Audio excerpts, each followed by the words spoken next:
Thank you, Madam Deputy Speaker.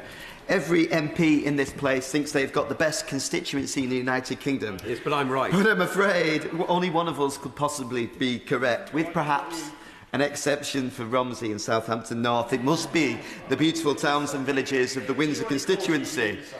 As well as our green spaces, whether that's the Great Park, which has been in the news slightly more than we might like of late, whether that's our heritage, we also have our high streets, our small businesses, our hospitality crown jewels, whether that's Ascot Racecourse, Royal Windsor Racecourse, Legoland, to the smaller attractions like the Windsor Museum, French Brothers boat trips along the Thames or Windsor carriages.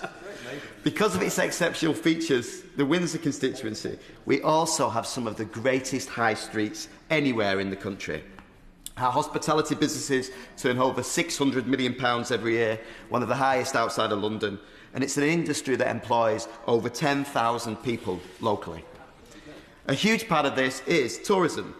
People come from all over the world to walk through our town and enjoy refreshments after exploring Windsor Castle or working up a thirst on the long walk. The most recent statistics from the excellent Visit Windsor team highlight that 12.2% of the population are employed as a result of tourism in the borough.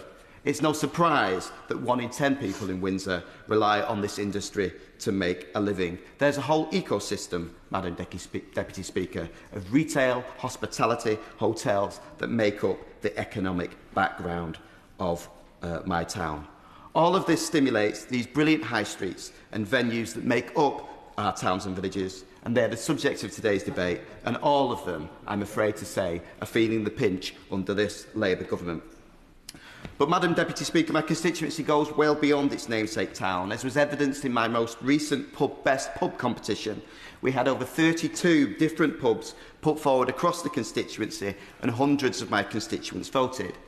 I feel it's only right to give special mention to the winner, the Swan in Clewer Village, which is a great example of a community-led pub. I won't have time to talk about everything that makes the Swan special, but they have a school for special needs pupils, the Green Room, they have the Windsor Cycle Hub, they have Chatter and Natter to tackle loneliness and social isolation, as well as board games, the Stitch Gang for knitters and a dog walkers group. But having met the landlord multiple times, Mickey, Foden and Andrew, he stressed that whilst the Swan is well loved and used by the whole community, they are feeling all the pressures of our treasured pub industry, including increased VAT costs, beer duty, business rates, and now the extended producer responsibility tax. I'm sure we all have been guilty of complaining about the cost of a pint, but we must also recognise the huge overheads facing our pubs just to keep their doors open, paying their staff, soaring electricity prices, alcohol duties. The increase in national insurance brought in last year's budget compounded all these pressures hitting hospitality sector hard. The sector has suffered more than half of all the British job losses since the last budget, almost 85,000.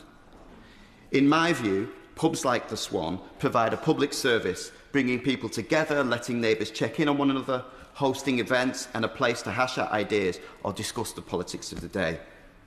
On all my visits to pubs, hospitality and other high street businesses, I hear they are struggling. And Windsor is a relatively prosperous place with a clear USP, Madam Deputy Speaker, so I'm sure they will be struggling everywhere. It should come as no surprise. Increasing minimum wage, national insurance and bringing in the so-called new workers' rights. All of these are incompatible with thriving high streets and any aspiration of bringing down. I will give way. I thank him for giving way. And he's talking very passionately and making many points I agree with. But which of his constituencies is he going to tell they're not going to get that rise in minimum wage? Is he going to tell his constituency he opposes them getting that rise in minimum wage? By my right honourable friend for Tonbridge, indeed there are people who benefit from the minimum wage and new rights, but there are thousands of jobs that will never exist as a result of these measures, and that's what we have to be cognizant of in this House. All of these measures are incompatible with a thriving high street and any aspiration of bringing down welfare spending, as they're all jobs killers. I will give way. Giving way, because we should be mindful of the fact that the last Labour government, and they didn't mean any ill, increased youth unemployment by 45%. 5%. That is the worst time in life. It has a long-term, scarring, negative effect on people's whole outcomes and opportunities. And that's what this government's doing again in the name of protecting workers. The people who are on the outside are the ones who pay the price. Well, my right honourable friend is right as always. The best way we back workers in this country is back our small businesses and our hospitality businesses in particular, which provide so many jobs to our constituents. Yes. Member for giving way. Would he agree with me that nearly 100,000 jobs have been lost in hospitality since the last budget? If that number of jobs had been lost in something like the steel industry or a car plant, it would have been front-page news day after day after day for weeks on end. And yet, almost nothing is said because those jobs are dispersed right across the country, so they're almost invisible. But actually, it's an enormous number of jobs that have been lost.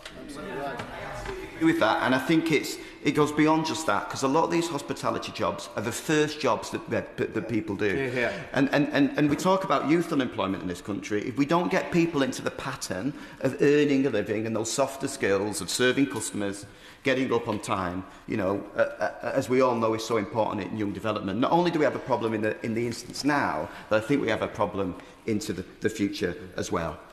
Just in my closing point, Madam Deputy Speaker, on high streets, what is it that my landlords, what is it that my hotel managers, what is it my businesses on the high street tell me the biggest thing that they have as a problem with? It's business rates. And that's why I welcome my party's own commitment in this regard. In particular, that decision to permanently scrap business rates for all retail, leisure and hospitality businesses up to a £110,000 cap. I'm afraid I don't have the time to do that, I'm afraid. That's 250,000 businesses lifted out of business rates altogether and providing essential relief to keep businesses afloat and money flowing through the local economy. Fully costed, backed by our new golden economic rule, I commend this motion to the House.